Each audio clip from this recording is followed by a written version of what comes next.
Hey everyone, welcome to Daily Dose of Medicine. In this video, we are going to talk about Ketoconazole, which also has a brand name, Nizoral. Before starting the video, I should say that please do not use any drugs without talking with your doctor.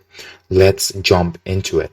Ketoconazole belongs to the class of drugs called azole antifungals, and it blocks ergosterol synthesis in fungi, stopping the growth of the fungus. And this drug is available as an oral tablet, topical cream, shampoo, and topical gel.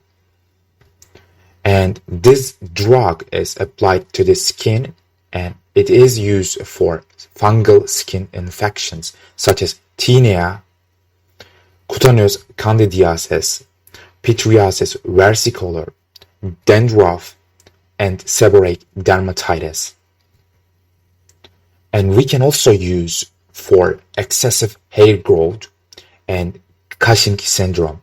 In Cushing syndrome, we will have a lot of cortisol, and this drug is inhibiting the cortisol synthesis. So we can use this drug for Cushing syndrome.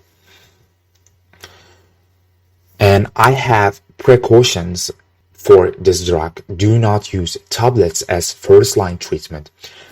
And this drug should be used only when other effective antifungal therapy is not available or tolerated, and the potential benefits are considered to outweigh the potential of hepatotoxicity. Hepatotoxicity is liver injury. And as a side note, avoid alcohol. Drinking alcohol while on ketoconazole treatment may cause liver injury. It will increase your chance to get hepatotoxicity. And in deciding to use a medicine, the risk of taking the medicine must be weighed against the good it will do. This is a decision you and your doctor will make. Lastly, let's talk about side effects. This drug can cause stinging, swelling, irritation, or redness.